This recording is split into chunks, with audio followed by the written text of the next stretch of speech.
अमित शाह का ऐलान, असम से अवैध घुसपैठ खत्म करेंगे। काठीगोड़ा कछार। केंद्रीय गृह मंत्री अमित शाह ने कछार जिले के नतानपुर में 6,839 करोड़ रुपए के वाइब्रेंट विलेजेज प्रोग्राम 2 के उद्घाटन के दौरान कहा कि भाजपा असम को अवैध घुसपैठ से मुक्त करेगी।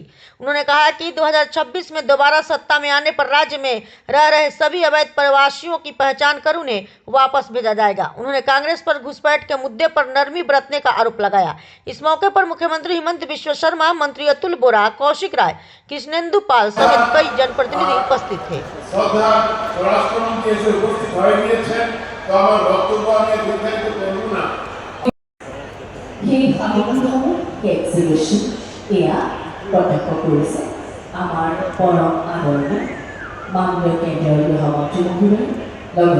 উপস্থিত আছে অসমৰ মাননীয় মুখ্যমন্ত্ৰী ডক্টৰ হিমন্ত বিশ্ব শৰ্মা মহোদয়, আমাৰ উদ্যমী মহিলাসকলে হাতে তৈয়াৰ কৰা বিভিন্ন সামগ্ৰী এয়া এক্সিবিশনত প্ৰদৰ্শন কৰা হৈছে।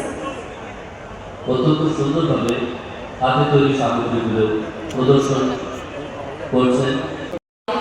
आदरणीय माननीय केंद्रीय गृह एवं सहकारिता मंत्री श्री अमित शाह जी का सभा के परिसर में आगमन हो चुका है और कुछ क्षण बाद वे थोड़ा बहुत घुसपैठियों को तो हटाया, अभी तक कितना बीघा जमीन से हटाया? 1.5 लाख बीघा जमीन से आसाम से हमने घुसपैठियों को हटाया। अगली बार कितना को हटाऊंगा? अगर आप लोग बीजेपी को सरकार बनाने मौका देगा तो अगले बार 5 लाख बीघा जमीन से हम लोग घुसपैठियों को हटाऊंगा।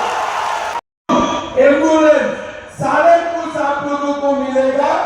आप लोग कृपा करके नाथनपुर से उठ के मत जाइए। हमें हमारे जमीन पे हमारे लोगों का कब्जा होना चाहिए, हम लोगों को बैठना चाहिए, दूसरा को हम लोग बैठने का इजाजत नहीं देना चाहिए। भाइयों और बहनों, हमारे बीच गृह मंत्री जी आए हैं। कहाँ आया है? नाथनपुर। जब मैं आ रहा था तब मैंने गृह मंत्री जी को बोला, मैं 25 साल राजनीति में था, लेकिन ये गांव में मैं कभी नहीं आया।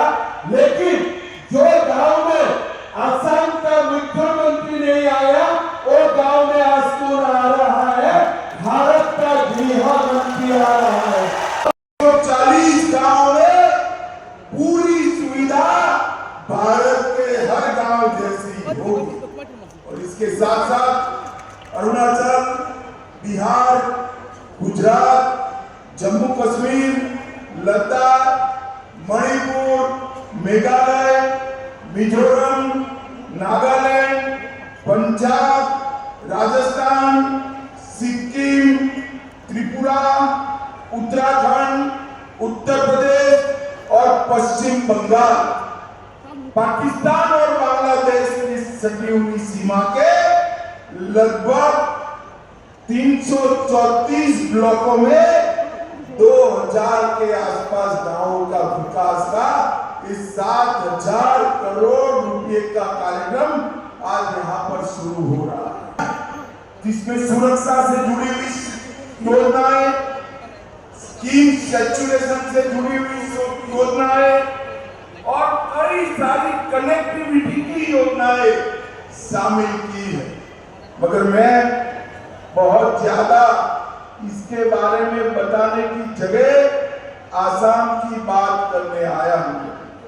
हमारा आसाम 2 समस्याओं से घिरा हुआ था। एक समस्या आसाम में घुसपैठिए आसामियों के अधिकारों को छीन रहे, हमारी सीमाओं को घुसपैठियों के लिए खुला छोड़। घुसपैठी आसाम में घुसते गए, आसाम के युवा की रोजगारी, गरीब का अनाज और गांव की भूमि छीनकर यहाँ पर जनसांख्यिकी परिवर्तन करने का प्रयास चला। मगर आसाम की जनता ने 10 साल पहले भारतीय जनता पार्टी की सरकार बनाने की शुरुआत की और हमने सबसे पहले 5 साल में काम किया, घुसपैठ को रोकने का काम किया। 5 साल में हमारे हेमंत विश्व शर्मा ने घुसपैठियों की कब्जाई हुई लाखों बीघा जमीन को खाली कराकर घुसपैठियों को हटा। अब तीसरी बार चुनाव आ रहा है, एक बार यहां पर भारतीय जनता पार्टी की सरकार बनाइए। मैं आपको वादा कर जाता हूं, कांग्रेस के शासन में घुसे हुए एक घुसपैठिए को चुन चुन कर वापिस भेजने का काम। विकास की बात करते हैं, मैं आपको बताने आया हूं 2004 से 14 में कांग्रेस ने असम के विकास के लिए सिर्फ 1,28,000 करोड़ रुपया दिया। जोर से बोलो, कितना दिया था? जरा जोर से बोलो, 1,28,000 करोड़। कितना? और नरेंद्र मोदी जी ने 10 साल में 15 लाख करोड़ रुपया असम के विकास के लिए। बड़ा टोली वालों, एक बार मोदी जी के लिए जरा जोर से ताली बजाइए जरा। डेवलपमेंट में 6,900 करोड़ रुपए के खर्च से 334 ब्लॉक और 1954 गांव 17 राज्यों के, जिसमें 9 जिले, 26 ब्लॉक और 140 गांव असम के कवर होने वाले।